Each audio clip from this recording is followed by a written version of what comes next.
નમસ્કાર મિત્રો, આજના વિડીયોમાં તમારું સ્વાગત છે। મિત્રો, opening of nominations 2024-25 under inspire award Manak scheme બાબતનો ડાયટ જૂનાગઢનો ઓફિશિયલ પરિપત્ર બહાર પડી ગયો છે।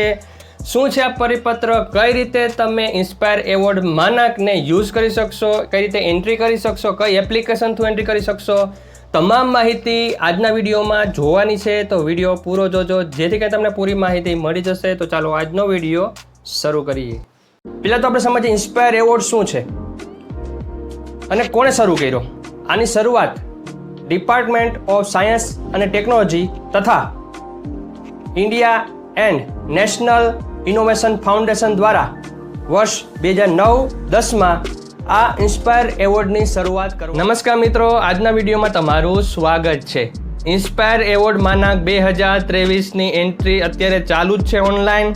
તેના માટેના સ્ટેપ ક્યાં છે, નવું રજિસ્ટ્રેશન કઈ રીતે કરવું અને તમારું રજિસ્ટ્રેશન થયેલું છે તો કઈ રીતે તેને લોગિન કરવું અને લોગિન કરવામાં જો મદદ જોઈએ, એપ્લિકેશન નંબર ભૂલી ગયા છો કે ફોર્મ કઈ રીતે ભરવું સ્ટુડન્ટ્સ માટેનું, કઈ રીતે ડેટા ફિલ કરવા, તે તમામ માહિતી આજને આ જે અપડેટ છે તે ખાસ જરૂરી છે દરેક શાળાના શિક્ષકો માટે। छठी से 10वीं कक्षा के विद्यार्थी ध्यान से सुने, खास आपके लिए हैं इंस्पायर अवार्ड्स मानक। जीएसटी और इंस्पायर अवार्ड मानक की राज्य स्तरीय प्रदर्शनी एक निजी स्कूल में 18 से 19 जनवरी तक लगाई गई, जिसमें शिक्षा मंत्री प्रेमसाय सिंह टेकाम ने भी शिरकत। पूरा करने के लिए आपके ऐसे ही इनोवेटिव आइडियाज और इनोवेशन की आवश्यकता है हमारे देश को।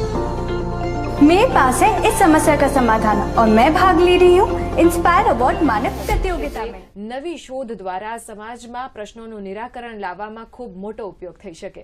બસ આ જ વિચાર સાથે ભારત સરકારે ઇન્સ્પાયર અવોર્ડ માનાકની શરૂઆત કરાવી છે। મિત્રો, ઇન્સ્પાયર માનાકને લઈને મેં વિડીયોઝ બનાવેલા છે, તે તમને અહીંયા આઈ બટન ઉપર મળી જશે અને નીચે ડિસ્ક્રિપ્શનમાં લિંક મૂકી દઈશ, ત્યાંથી પણ તમે જોઈ શકશો। મિત્રો, આજના વિડીયોની વાત કરીએ તો ડાયટ જૂનાગઢનો જે ઓફિશિયલ પરિપત્ર છે તે તમારી સામે આવી રહ્યો હશે કે તેમાં કહેવામાં આવ્યું છે કે વિષય opening of online nominations for 2024-25 under inspire Manak scheme બાબત સવિનય ઉપરોક્ત વિષયના સંદર્ભ અન્વયે જણાવ્યું કે ઇન્સ્પાયર માનાક સ્કીમ એ ભારત સરકારના department of science and technology, India and national innovation foundation ઇન્ડિયાના સંયુક્ત ઉપક્રમે અમલીકૃત યોજના વર્ષ 2009-10થી શરૂ થયેલ છે। આ અન્વયે પ્રતિવર્ષની જેમ આ વર્ષે એટલે કે 2024 માટે પણ ઓનલાઈન શાળા રજિસ્ટ્રેશન અને ઓનલાઈન નોમિનેશન પ્રક્રિયા એક સાથ 2024થી શરૂ થયેલ છે અને 15/9/2024ના રોજ બંધ થનાર છે। આ અન્વયે ધોરણ 6 થી 8 ધોરણ ધરાવતી શાળા દ્વારા 3 અને 9 અને 10 ધરાવતી શાળા દ્વારા 2 બેસ્ટ ઓરિજિનલ આઈડિયા અથવા innovations in management of inspire award scheme web portal www.inspireawards.dst.government.in પર વિદ્યાર્થી અથવા શાળા દ્વારા અપલોડ કરવાના થાય છે।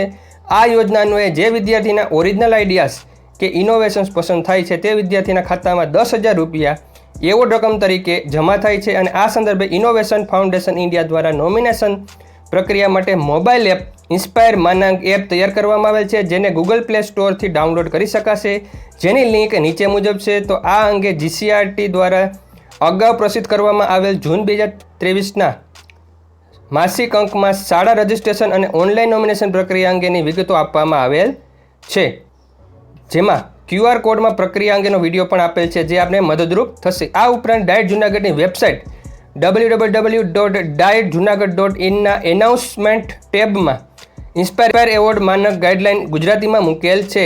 આભાર સહ પ્રાચાર્ય શ્રી ડાયટ જૂનાગઢ। તો મિત્રો, જે એપ્લિકેશન છે જેના થ્રુ તમારે આનું રજિસ્ટ્રેશન કરવાનું છે તે એપ્લિકેશનની લિંક હું નીચે ડિસ્ક્રિપ્શનમાં મૂકી દઈશ, ત્યાંથી તમે જોઈ શકશો। હવે આજનો વિડીયો હતો એ આ અપડેટને લઈને હતો, તો વિડીયો કેવો લાગ્યો જરૂર કહેજો। વિડીયો ગમે તો લાઇક કરી દેજો, ચેનલ સબસ્ક્રાઈબ કરી બેલ આઇકોન દબાવી દેજો જેથી કરીને તમને નવા અપડેટ્સ મળતા રહે। Thank you very much. જય શ્રી કૃષ્ણ।